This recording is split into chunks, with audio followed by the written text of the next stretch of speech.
Bonjour tout le monde, bienvenue au Paradis Center. On est samedi, c'est notre 6e journée ici. Désolée de ne pas pouvoir avoir pu vous donner des nouvelles avant. On a été énormément occupés. Je vous dirais, une journée ici, ça commence à 6 heures et ça se termine à 6-7 heures le soir. Oui, effectivement, c'est ce que l'on fait le soir. Donc, le matin, ce que nous devons faire, c'est aller à nos chevaux, les nourrir, les nettoyer, les faire boire. Ensuite, c'est le déjeuner à 7 heures. À 8 heures, les classes commencent. Alors, le matin, de 8 heures à 11 heures, on a ce qu'on appelle des stations libres, donc d'environ 45 minutes, 1 heure, où nous avons des tâches spécifiques à faire. Et on est supervisé par un instructeur. Donc, si on a de la difficulté, c'est le moment de demander de l'aide. Ensuite de ça, de 11h15 environ à 1h, et des fois même ça dépasse, on a ce qu'on appelle des démos sur une tâche en particulier. Alors, tout le monde est à l'extérieur ou à l'intérieur, et tout dépendamment si c'est théorique ou pratique. Et on a ces démos-là données par 1 ou 2, 3 instructeurs. Ensuite de ça, de 1h à 2h, c'est le dîner. Et de 2h à 3-4h, on a un autre démo.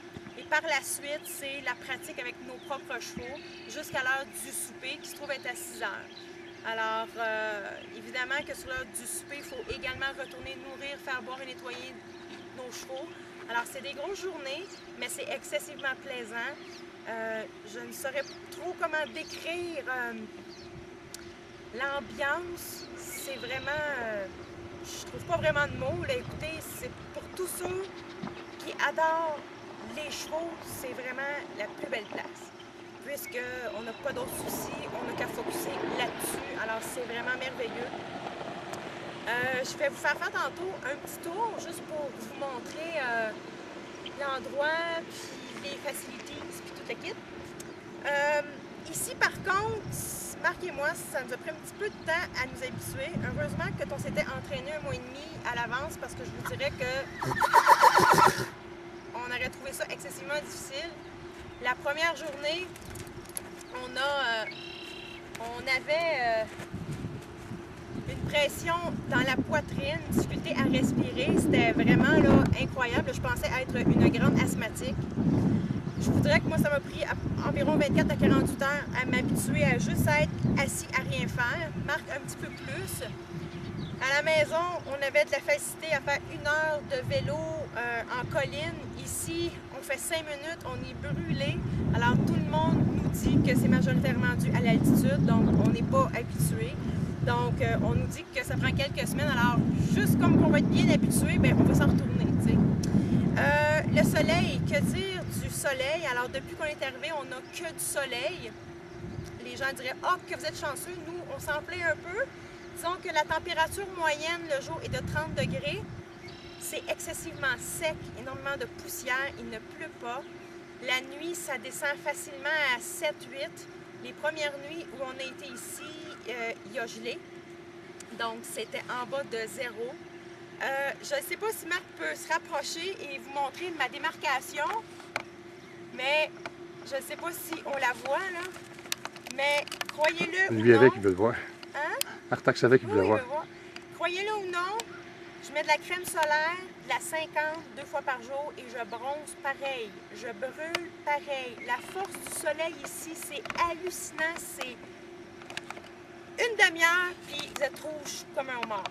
Alors, il faut excessivement se protéger. Tout le monde porte un chapeau, des lunettes de soleil, de la crème solaire. On se crème 2-3 fois par jour, sinon on brûle. Et même avec la 50, on bronze. Alors, j'ai hâte de voir dans 4 semaines de quelle couleur je vais revenir. Ensuite, je vais vous faire montrer, je vais vous faire un petit tour des différentes installations. Alors, pour ceux et celles qui sont familiers avec les DVD que l'on reçoit à chaque mois et tout le kit, alors vous allez vous rendre compte rapidement que non, il n'y a aucune aréna, aucun bâtiment qui se retrouve sur les DVD que vous allez voir. Okay? Alors, tout ce qui se retrouve sur les DVD sont dans un endroit sur le site privé. Donc, c'est plus aux alentours de la maison de Pat et Linda Parelli. Donc, c'est des places qui ne nous sont pas accessibles. On comprend que c'est plus privé et que sinon, ben, ça serait énormément sollicité. Alors, je vais vous montrer l'endroit où nous, on peut circuler. Alors ici, je suis dans une aréna que lui, il appelle le Precision Pen. C'est 20 par 60. Alors, c'est vraiment ici qu'on pratique notre ouais, c'est ça, c'est son avant-goût. Alors, c'est vraiment ici que l'on pratique notre finesse. Alors, tout ce qui est dressage ou qui demande plus de détails est fait vraiment ici.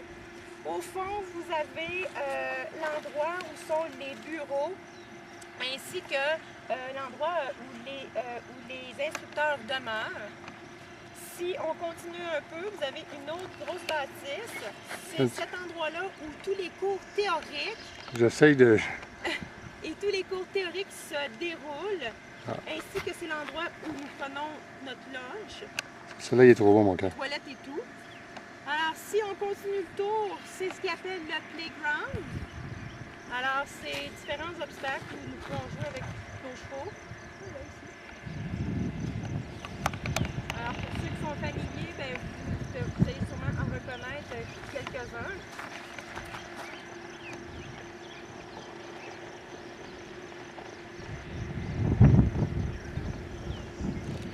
Il va y avoir deux round pens, un de 75 pieds de large et l'autre, je pense qu'il a 100 pieds ou quelque chose du genre. Alors, c'est deux endroits où l'on travaille aussi. Au fond, vous pouvez voir plusieurs chevaux. Alors, c'est là que les chevaux sont tous, je ne voudrais pas dire entreposés, là, mais laissés lorsque on ne joue pas avec eux autres. Alors, présentement, sur le cours, nous sommes 27. Ça fait beaucoup de monde, mais on réussit à s'entendre plus. Et en arrière, ben, vous avez la fameuse aréna couverte. Celle-ci est une toute petite. Il y en a une beaucoup plus grande où malheureusement nous ne pouvons pas avoir accès puisque c'est les étudiants qui sont plus avancés avec d'autres instructeurs qui y travaillent. Pour ceux et celles qui m'ont vu pratiquer mon anglais pendant 8 mois, alors si vous voulez savoir, je voudrais que ma première journée, quand je suis arrivée, j'étais tellement stressée de ne pas comprendre qu'effectivement, je ne comprenais absolument rien. Finalement, grâce à Marc qui m'a déstressée et qui m'a dit « arrête de paniquer puis écoute plutôt que de stresser, d'essayer de comprendre », je vous dirais que ça a pris environ 1 heure, puis facilement je comprends entre 90 et 95% de ce qui se dit, des conversations, donc j'ai pas vraiment de difficulté. Là où j'ai le plus de difficulté, c'est à m'exprimer. Donc tout le monde trouve ça très très drôle de voir mon accent du Québec, my French accent. Alors tout le monde est très patient et ils finissent par me comprendre pareil, t'sais. Il y a effectivement une dame ici qui parle français aussi. Elle vient de France. Par contre, elle n'aime pas parler français, alors elle me parle en anglais. Alors, faut comme faire avec. Il y a des gens qui viennent de l'Australie, il y a des gens qui viennent de la Suisse, il y en a qui viennent du Canada aussi, et la grande majorité viennent des États-Unis aussi. Alors, ça fait un petit peu le tour de ma semaine. C'est vraiment le fun parce que le vendredi, on a une rencontre en individuel avec un instructeur qui nous est attribué. Et là, vraiment, on a des tâches spécifiques à faire par rapport à notre propre cheminement. Alors, cette semaine, j'ai plusieurs choses à faire avec mon gros bébé. Et c'est comme ça, finalement, que ça va progresser et que ça va avancer beaucoup plus vite. Alors, je ne sais pas si Marc veut venir vous dire un petit mot, parce que c'est lui qui est à l'arrière de la caméra. Alors, Marc, viens, Non, c'est beau. Viens nous parler de ta semaine. Non? OK. Alors, Marc est un homme très patient. Il m'attend au trailer. Donc, le soir, il vient souper avec moi. On a eu des problèmes avec le trailer, alors c'est vraiment lui qui s'occupe de réparer tout ça. Alors, une chance que je l'ai parce que sinon je serais bien mal prise.